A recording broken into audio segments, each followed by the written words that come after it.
제가 사탄의 기호식품이라는 제목으로 오늘이 8번째 시간입니다. 이제 오늘 마지막 시간이 됩니다. 이렇게 제목을 결정하는데 결정적 역할을 한 것이 있습니다. 제가 영화를 오래전 영화입니다마는 한 편을 보게 되었습니다. 23년 전 1997년도에 나온 영화인데요. 테일러 핵포드 감독이 쓴 작품인데 데블스 애드보킷이라고 하는 제목입니다. 데블스 애드보킷. 이 제목의 영화가 이름이 뜻이 뭐냐 하면은 악마의 변호사입니다. 악마의 변호사. 이 알파치노가 사탄 역을 실감하게 연기를 하는데 주제가 뭐냐 하면 허영심입니다. 시간이 장장 220분입니다. 3시간 하고도 40분. 영화 길이가 인내심이 없으면 끝까지 볼 수 없는 내용입니다. 그런데 이 적그리스도로 나오는 알파치노와 선의 대변인으로 나오는 키아누 리버스라고 하는 이 탤런트인데요. 이 선악의 대결 구도인데 물론 이제 보통 승리는 선이 마지막에는 승리하는 것으로 됩니다만은 사실상 이 주제가 허영심을 가지면 어떻게 망하는가를 아주 보여주는데 그렇게 하는 근본이 뭐냐? 사탄이라는 겁니다. 그 영화 내용 속에 나옵니다. 여러분 괴테의 파우스트 유명한 작품 학창 시절에 읽어보신 분 있겠습니다마는 그 파우스트 머릿속에 그들을 떠올리게 되는데 파우스트에 보면 중요한 내용이 나오죠. 성공을 위해선 영혼까지 팔아넘긴다. 허영심을 추구하기 위해서는 정말로 영혼까지 팔아넘길 수도 있는 그런 모습을 보여주는 영화입니다. 그 영화 속에 중요한 대사가 나오는데 허영은 내가 가장 좋아하는 기호품이다. 여기에서 힌트를 얻어서 제가 설교 제목을 잡은 겁니다. 허영은 내가 가장 좋아하는 기호품이다. 이것이 사탄의 말인데 2번이 언급됩니다. 그 긴 영화 속에 언급은 2번밖에 되지 않는데도 불구하고 그것이 현실로 다가오는 것이 있어요. 특히 목사라서 그런지는 몰라도 끝까지 안 볼 수 없는 그런 내용 속에 말씀도 2곳이 있는데 오늘 본문의 말씀 우리 로마서 16장 19절 19절 말씀이 언급되고 있고 마태복음 10장 16절 말씀이 2곳이 그 영화 속에 언급이 됩니다.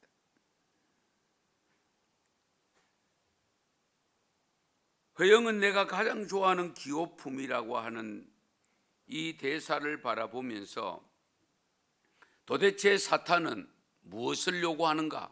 무엇을 원하는가?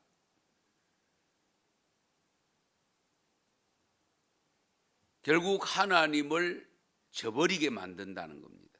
하나님을 저버리게. 허영으로 너희들을 쓰러뜨리겠다. 그 의미입니다. 허영으로 너희를 쓰러뜨리겠다. 영화 내용을 간단하게 여러분 이해를 돕기 위해서 말씀을 드리면 작은 지방에 있는 변호사가 한 사람 나타납니다. 이 변호사가 얼마나 훌륭한지 60번을 변호를 했는데 60번 다 이분이 변호한 것은 다 이겨냅니다. 이것이 소문이 나니까 윤옥에 있는 그 법무법인, 요즘 우리 용어로 하면 법무법인 회사가 있잖아요. 변호사들을 많이 고용을 해서 크게 그런 사건들을 맡아서 주관하는 법무법인이 있습니다. 우리나라도 보면 우리 기독교인들이 모인, 변호사들이 모인 로고스 법무법인이 있죠. 그런데 이 법인 법무사 거기 전체 관할하는 사장이 이 변호사가 재판하는 거기에 소문을 듣고 나타납니다. 나타나서 거기에서도 전혀 우리가 상식적으로 보면 이길 수 없다고 생각되어지는데 이기는 그 모습을 보고는 감탄을 하면서 그 재판이 끝나고 난 다음에 그 변호사에게 접근해서 우리 법무법인으로 채용하고 싶다. 같이 일하고 싶다. 그러니까 그 윤옥에서 오니까 대도시잖아요. 예. 그래서 유혹을 받는데 대도시니까 자기는 지방에서 지금 하고 있는데 그래서 아내하고 한번 윤옥에 가보니까 뭐 눈이 빙글빙글 도는 거죠. 그러면서 조건이 뭐냐?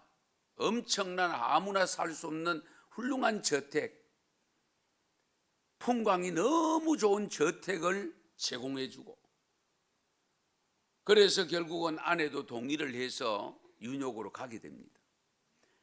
윤옥으로 가서 근무를 하는데 일이 너무 많이 주어지니까 생활이 안 됩니다. 어느 정도가 되느냐 하면은 아기를 아내가 낳지를 못합니다. 타이밍을 못 맞춰가지고. 그런데 병원에서 이제는 더 이상 아기를 출산할 수 없다는 선전포고가 됩니다. 그때부터 이 아내는 혼자서 남편은 일한다고 바빠서 못 들어올 때도 있고 들어올 때도 저녁 늦게 들어오고 그러다 보니까 아내가 우울증에 걸립니다. 마귀가 접근합니다. 그리고 악한 환상을 봅니다. 악마가 나오는 환상들을 봅니다.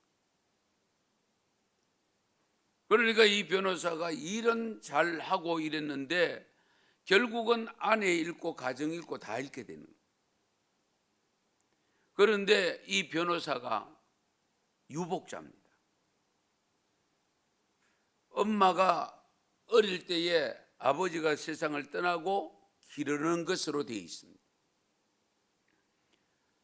그런데 이 엄마가 아들이 이렇다는, 며느리가 이렇다는 이야기를 나름대로 풍문을 듣고 아들 집을 방문합니다.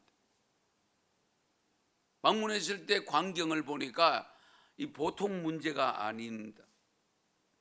그때의 엄마가 인용한 말씀이 마태복음 10장 16절 말씀인데, 보라 내가 너희를 보냄이 양을 이리 가운데로 보낸 것 같도다. 그러므로 너희는 뱀같이 지혜롭고 비둘기같이 순결하라 하는 이 말씀을 아들에게 일러주면서 결국 내가 잘못했구나, 이제 그렇게 되는 겁니다. 저와 여러분들이 살고 있는 세상이 호락호락한 세상이 아닙니다. 한눈 팔다가는 언제 잡아먹힐지 모르는 정말로 이리떼가 우글거리는 세상입니다.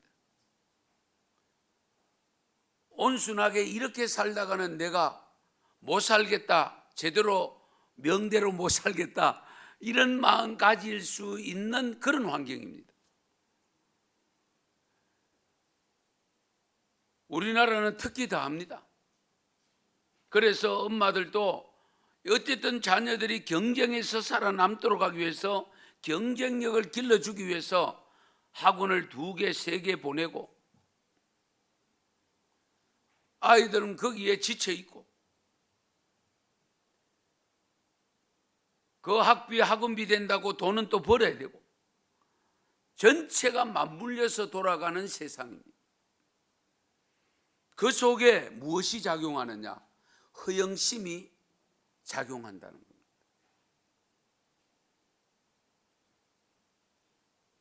결국 성공에 대한 허영심이 문제였습니다. 돈을 통한 성공을 하리라는 허영을 결국은 사탄이 이용한 겁니다. 영화에서 이런 대사가 나옵니다. 피 묻은 돈 알면서도, 유죄란 알면서도 돈 때문에 무조건 이겼죠. 알면서도 이기겠다는, 잘못됐다는 걸 알면서도 돈 때문에 이기게 만들어줬다는 것. 이런 경우들이 우리나라도 유행어가 있잖아요. 유전무죄, 무전유죄. 이 언어가 한동안 굉장히 많이 돌았잖아요. 돈 가지면 어지간한 죄는 무죄로 풀려나고, 돈이 없으면 작은 것도 죄인으로 감옥 들어가고, 이것이 오늘 우리나라뿐만 아니고 우리가 살아가는 이 세상의 현실이라는 겁니다. 그런 일들이 왜 많이 일어나느냐? 결국은 허영심 때문에 일어난다는 겁니다. 사탄은 이 변호사에게 와서 이런 말을 건넵니다. 하나님에 대한 비밀을 내가 말해주지. 그는 지켜보길 좋아해. 장난꾸러기지. 생각해봐. 그는 인간에게 본능을 줘서 이 놀라운 본능을 주고선 뭘 하는지 알아? 단순히 개인적인 만족을 위해 구경하고 있는 거야. 말도 안 되는 상반되는 규칙을 세워놓고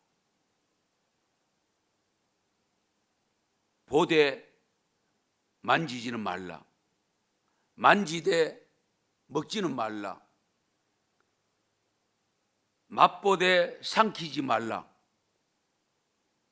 그게 말이 되느냐는 겁니다.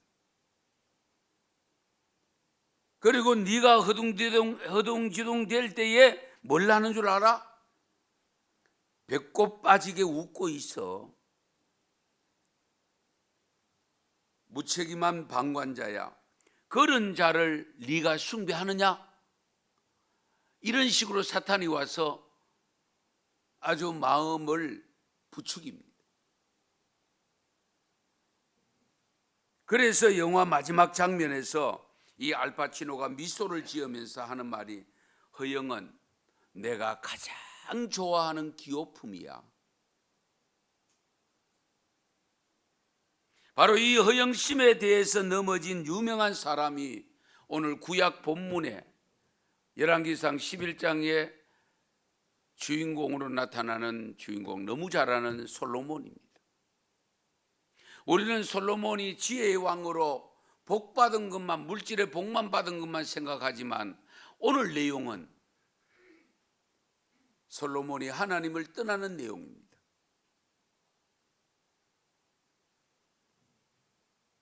다 아시겠지만은 알지 못한 우리 학생들도 있기 때문에 잠깐 소개하겠습니다. 솔로몬의 출생 배경이 있습니다. 아버지 다윗이 전쟁을 치르고 유명한 그 부대의 군인들의 당시에 지휘관이겠죠.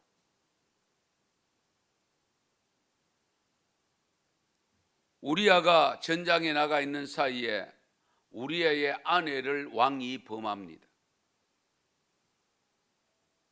결국 일종의 권력을 빙자해서 강간행위를 합니다.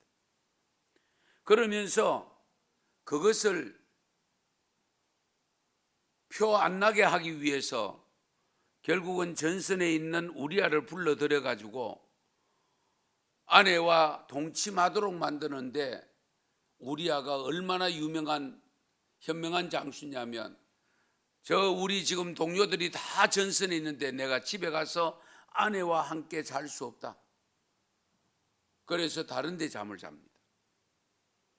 그걸 왕이 다시 다윗왕이 알고는 최전선에 보내버립니다.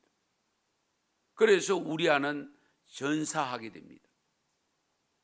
그러고 난 다음에 그 우리아를 아내로 맞이합니다.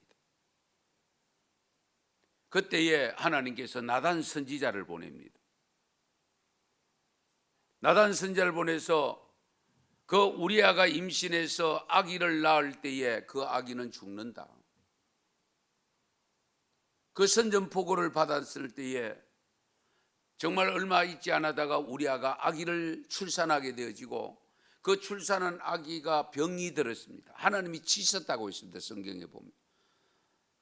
그런데 다윗도 어쨌든 아내가 너무 마음 아파하고 그러니까 자기도 식음을 전폐하고 금식하면서 일주일 동안 기도하는데 결국 아기가 죽습니다. 그 후에 하나님께서 태어나게 하신 자가 솔로몬입니다.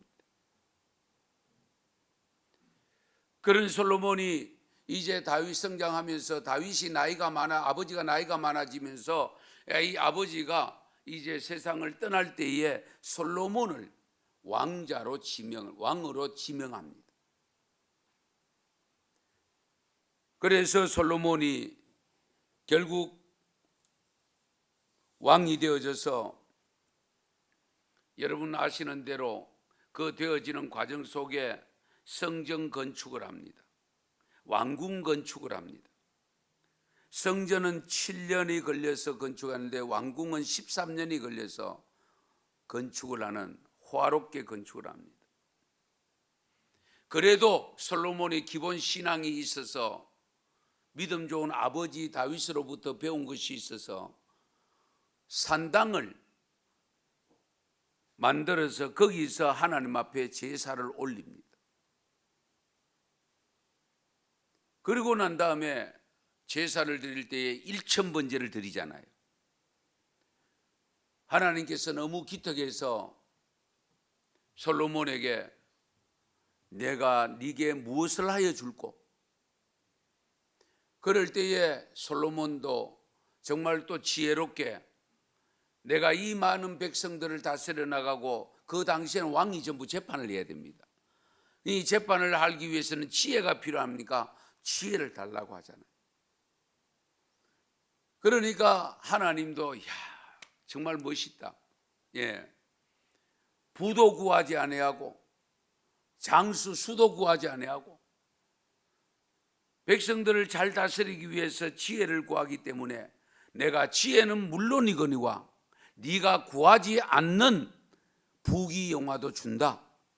그래서 솔로몬이 부귀영화를 누리게 되는데 전에도 없었고 후에도 없어서 전무후무한 복을 받아 누리게 됩니다. 그런 과정을 거치는 가운데 우리 열왕기상 5장에는 성전 건축 준비하고 6장에 성전 건축이 시작되고 7장에 왕궁 건축이 되어지고 그리고 8장에서는 성전을 위한 연설을 하고 기도를 하고 성전 봉헌식을 합니다. 그리고 9장에 오면은 성전과 궁전 왕궁을 마친 후에 하나님이 솔로몬에게 일러주는 말씀이 기록되어 있습니다. 그 9장에 솔로몬에게 일러주시는 하나님 말씀의 내용을 시간 관계상 다 읽지는 못하겠습니다만은 요약해드리면 여호와께서는 솔로몬이 드린 기도를 다 들었다. 나는 네가 건축한 이 성전을 거룩하게 구별하여 내 이름을 영원히 하나님의 이름입니다. 내 이름을 영원히 그곳에 두며 내 눈길과 내 마음이 항상 거기에 있을 것이다. 솔로몬, 네가 만일 너의 아버지 다윗이 행한 같이 마음을 온전히 하고 바르게 해서 내 앞에서 행하면서 내가 네게 명령한 대로 온갖 일에 순종하여 내 법도와 율례를 지키면 내가 너의 아버지 다윗과 약속한 대로 이스라엘 왕위에 오를 사람이 네게서 끊어지지 아니하리라. 자자손손이 이 왕권을 계속 이어가도록 만들어 주시겠다. 만일 너희나 너희의 자손이 아주 돌아서서 하나님을 따르지 아니하며 나의 계명과 법도를 지키지 아니하고 가서 다른 신을 섬겨 그것을 경배하며 내가 이스라엘을 내가 그들에게 준 땅에서 끊어버릴 것이다. 내 이름을 위하여 내가 거룩하게 구별한 이 성전이라도 내 앞에서 던져버리겠다. 그래서 이스라엘은 모든 민족 가운데서 속담거리가 되어지고 많은 백성들로부터 손가락질 받게 될 것이다. 이런 내용을 일러줍니다. 그런데 10장에 들어가면 솔로몬의 명성이 세계로 펴져나가면서 서바 여왕이 찾아오는 등 이 명성을 듣고 솔로몬의 지혜를 거기서 돈을 사들고 보물을 사들고 와서 점검하고 솔로몬과 대화하고 그렇게 떠나는 일이 발생합니다. 그러다 보니까 은근히 솔로몬이 처음에는 아름다운 신앙까지 겸비해서 너무 좋았는데 점점 멀어집니다. 사람이 그렇습니다. 자칫 잘못하면 이렇게 될 위험이 있습니다. 그래서 항상 조심해야 될 것은 잘 될 때입니다. 잘 될 때. 너희가 섰다고 할 때 넘어질까 조심해라 하는 말씀을 하지 않습니까?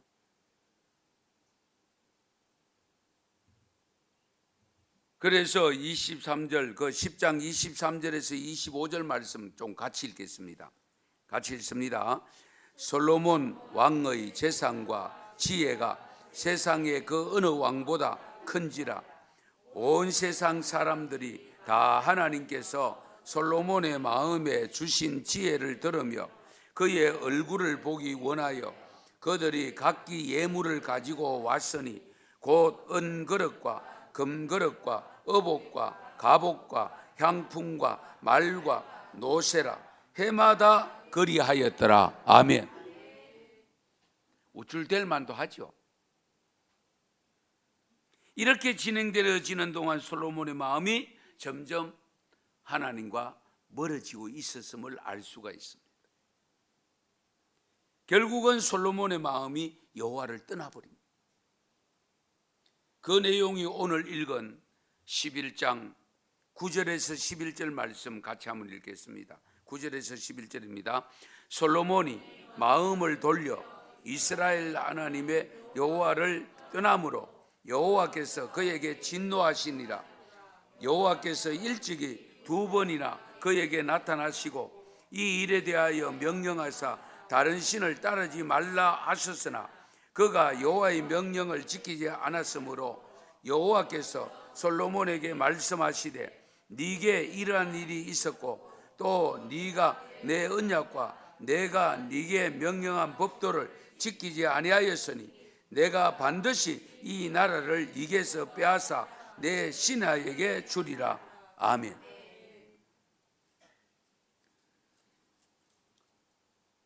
그런데 하나님께서 이렇게 솔로몬을 징계하면서도 아버지 다윗의 믿음이 너무 좋았기 때문에 너희에게서 바로 빼앗지 않는다.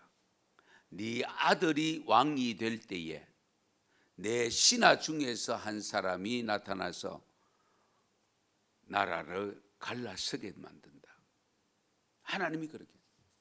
그래서 솔로몬 다음에 르호보암이 왕이 되면서 여로보암 신하가 북이스라엘을 만듭니다.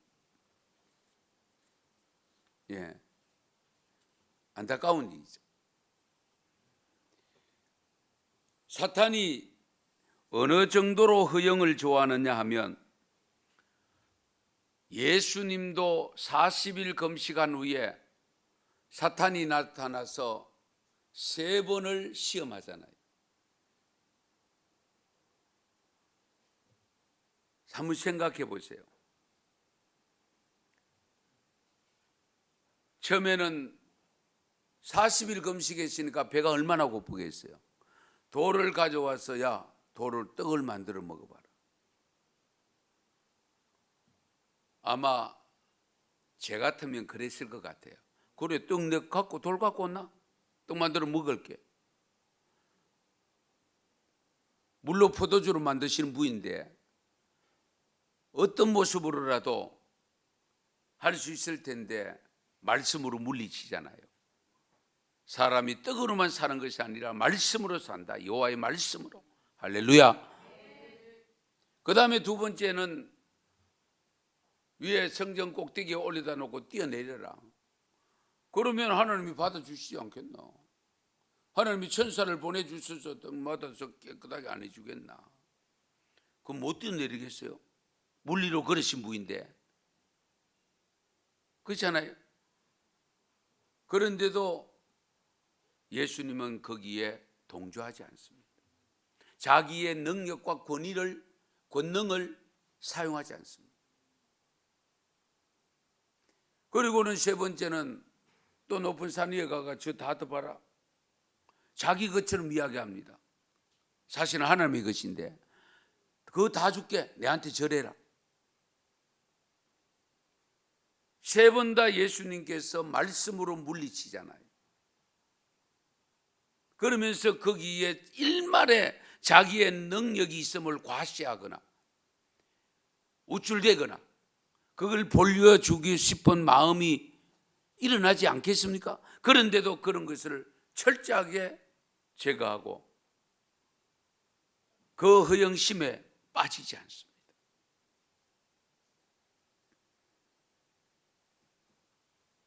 우리는 신앙생활하면서 사회생활 속에서 세상 속에서 살아갈 때에 가장 쉽게 넘어질 가능성이 있는 부분이 이 부분입니다. 허영심. 조금만 잘못해도 넘어집니다. 왜냐하면 인간은 자기를 드러내기를 누구나 좋아하기 때문에. 그래서 우리말 생긴 거지잖아요. 제 잘난 멋에 산다고. 예? 제 잘난 멋에.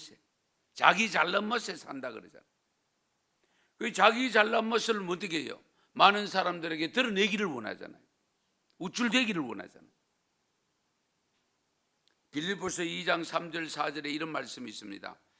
아무 일에든지 다툼이나 허영으로 하지 말고 오직 겸손한 마음으로 각각 자기보다 남을 낮게 여기고 각각 자기 일을 돌볼 뿐더러 또한 각각 다른 사람들의 일을 돌보아 나의 기쁨을 충만하게 하라. 다툼이나 허영으로 하지 말라. 우리가 아무리 자랑할 만한 일을 하고 다른 사람들이 나를 높여주더라도 우리는 항상 겸손한 마음을 가지고 다가가야 됩니다. 그렇지 않으면 사탄이 허영을 위장하고 와서 우리에게 허영심을 만들어서 그래서 넘어지게 만듭니다. 많은 사람들이 교회를 향하여 지적합니다. 교회가 세속화되어 간다고 이야기하는데 세속화되어 가는 그 일 중에서 가장 큰 내용이 뭐냐? 직분에 계급합니다.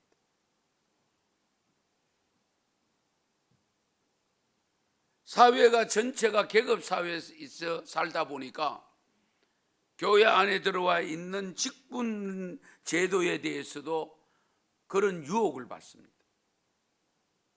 이거 상가 조심해야 됩니다. 직분과 상관없이 섬길 수 있어야 됩니다.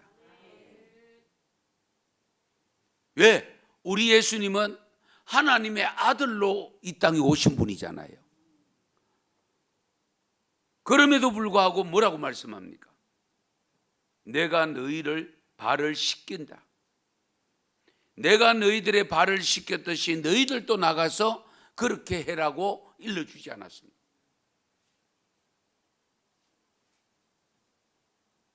사실 우리 집사는 디아코노스라는 단어를 쓰고 있는데 이 원어의 뜻이 뭐냐면 식탁이나 다른 친한 천한 일에 시중드는 사람을 칭할 때 사용하는 단어입니다. 식사 때 서빙하는 분, 천한 일에 시중드는 사람, 이게 디아코노스입니다. 그게 집사입니다. 그리고 장로제도, 우리는 영어로 그냥 엘더, 연장자, 나이 많은 사람 이렇게 표현하는데요, 원어에서는 뭐냐면은 프로스비테르라고 하는 단어인데 앞서 행하는 사람, 솔선수범하는 사람이라는 뜻입니다. 솔선수범하는. 목사는 미니스트라고 부릅니다. 미니스트. 이 뜻이 뭐냐면은 역시 섬기는 자라는 뜻입니다. 직분은 하나님께서 필요로 해서 주시는 것이지 내 자신을 나타내기 위한 도구가 아니라는 사실입니다. 그러므로 가끔 저도 들은 적이 있는데요, 직분을 주면 신앙이 좀 더 성장할 텐데, 그런 마음 가지면 안 됩니다. 직분이 없어도 직분 가진다 보다 더 아름다운 신앙 가지면 더 훌륭한 신앙 아니겠어요? 예. 그 직분에 맞게 하는 것은, 저는 늘 그럽니다. 하나님께서 왜 공무원 하던 이 오세오이를 목사로 만들어놨냐? 목사 안 하면 제대로 안 될 것 같으니까 이 끄집다 놨다. 저는 그렇게 여기고 있습니다. 만약에 제가 목사를 안 하고 계속 공무원을 하고 일반직을 살았더라면 교회에서 제가 열심히 했기 때문에 장로까지는 될 겁니다.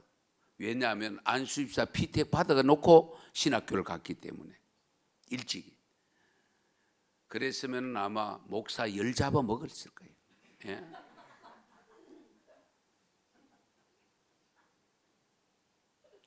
저희 사모도 권사가 돼가지고 막 같이 합세를 해가, 예?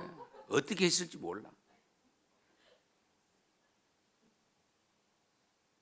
그런데 우리 예수님께서 말씀합니다. 인자가 온 것은 섬김을 받으려 함이 아니라 섬기려고 왔다. 많은 사람의 대속물로 주려고 왔다. 이 말씀을 하시거든요. 우리는 그분의 제자들입니다. 그러므로 저와 여러분도 세상 속에서나 교회 안에서나 별로 쓸데없는 허영심에 묶여서 사탄에 미혹돼서 넘어지는 자가 아니라 예수님처럼 그것을 내려놓고 정말 극복해서 하나님 앞에 쓰임받는 삶이 될 수 있기를 축원합니다. 축복합니다. 기도드리겠습니다.